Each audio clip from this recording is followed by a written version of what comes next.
It is time for Caleb's picks as we preview the weekend. How many games are we going to knock down here, Caleb? Because I'm most interested in the Georgia-Alabama game and where you stand, because I think we'll know a lot more about Alabama. I already know quite a bit about Georgia, but I think we'll know a lot more about Alabama and Kalen DeBoer after this game. Right now, I think he's still a completely unknown commodity. It kind of just depends whether or not you like the hire. And we had Will West on at the Sports Animal earlier, and he said there are big splash plays for Alabama that have gotten them to their undefeated record and that they played average against most of their opponents. I agree with most of that. But I want to get to that pick. But who else is on your board? Who's on your money pick? All right, so we got about 12 games to cover. I'll go down through them real quickly, just the major ones real quick. By the way, I was 3-2 on my best bets last week. Should have been 4-1 if Dave Aranda knew how to coach a defense against a Hail Mary. I've never seen someone play press coverage on a Hail Mary. Still can't get over that. But, yeah.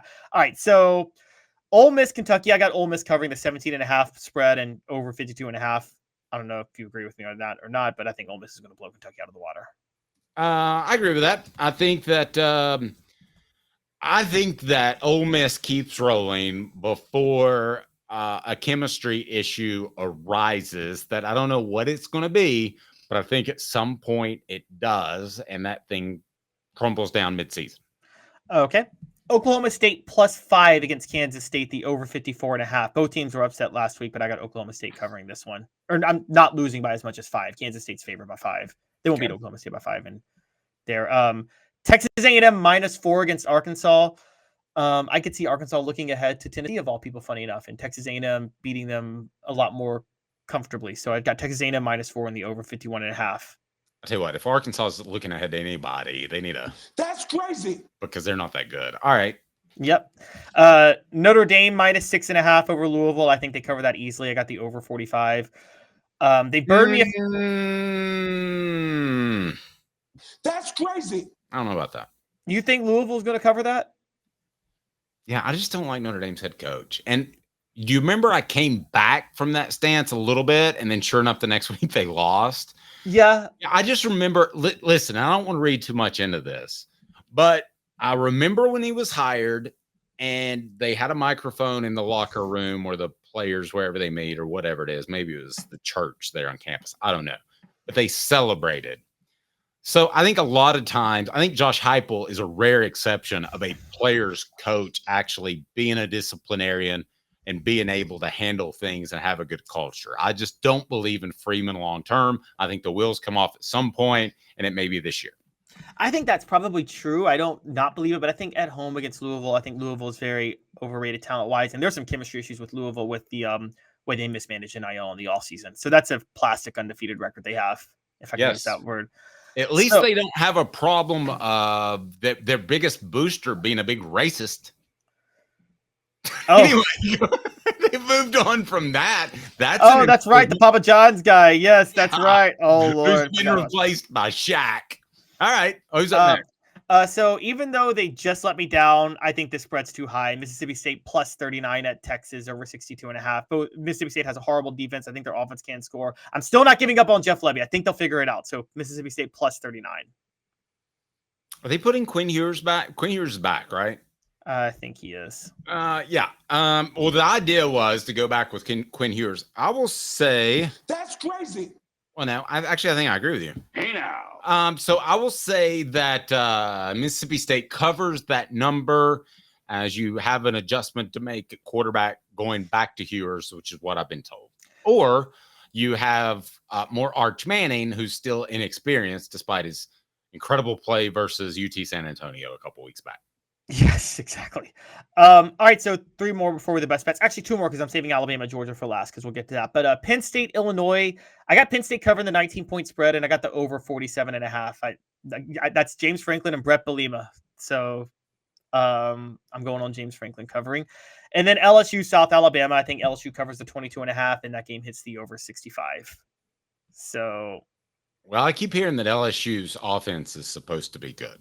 Hey now. Yep. Okay. All right. So my best bets before the Alabama Georgia, UCLA plus 26 against Oregon. That's my best underdog to bet to cover. UCLA won't lose by more than 26 to Oregon. That's an insane spread. Hey now. Agreed. I got Ohio State beating Michigan State by more than 23.5. I think they're going to cover the 23.5 point spread against Michigan State. Hey now. It seems like Ohio State always covers and then loses the big one oftentimes to the Wolverines. I agree. BYU's my super dog this week. I think they're going to upset Baylor on the road. And then getting back to LSU, we just talked about LSU South Alabama over 65. Go way over. LSU lost Harold Perkins for the year. They have a good offense, and South Alabama has Major Applewhite as their head coach. Points, baby, all day long. Major Applewhite. I hadn't heard that name in a while. Right. And then lastly, Oklahoma Auburn. I forgot to pick that originally. I think Auburn covers a 2-point spread against Oklahoma because even though Auburn's struggling, I think Oklahoma's struggling worse now. But here's the big one, Dave. Oklahoma and Auburn. I will go ahead and tell you that Auburn wins that game outright. I wouldn't be surprised if they do. If so, we're going to have to look at Tennessee differently next week. But anyway. Yes. But most importantly, put a lot of money on the under 46, Dave. I see like a 10-7 game here. Hey now. I would agree with that. All right. And are we ready to get to the big game? Alabama, Georgia. Yes. Okay. Last look brought to you by Campbell, Cunningham, Taylor, and Hahn. We pick Alabama, Georgia next. To visit cctis.com. The information you need is easy to access, and setting an appointment is as simple as clicking the tab. Doctors Campbell, Cunningham, Taylor, and Hahn, and Eye Care Optical at cctis.com. Simply the best. All right, Caleb. I've got Georgia winning by a comfortable margin. I don't know the spread, but I think Georgia wins by double digits, and really it's more in control than that. So I think the number is going to be scary for me because it's going to be, I'm going to guess, usually pretty good at this. It's Georgia around a 6-point favorite. Go down a little bit. Oh, it's tighter than that? Okay. Yeah. What is it? It's Georgia 2.5. Oh, I'm all about Georgia covering that. All right, so you ready for this?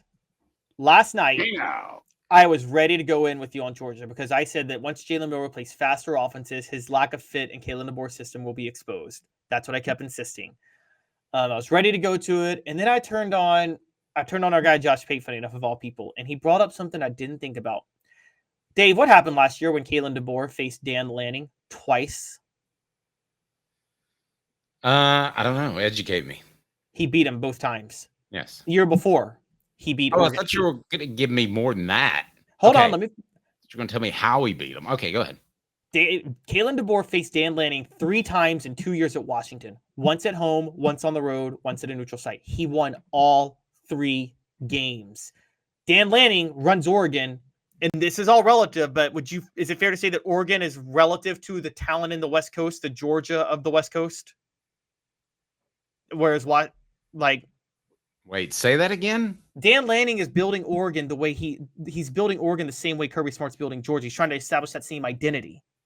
And he wants to, but you can't in the Northwest, but I'm sure he wants to. But it's all relative, right? Yes, there's less in the Northwest, but there's also less physical guys at Washington equipped to handle the less physical guys at Oregon. So it's somewhat relative. It's not relative when you get hammered in the playoffs. That's why I think the SEC is going to dominate, continue to dominate playoffs. I'm just saying Kalen DeBoer has a history of beating this defensive scheme and figuring it out.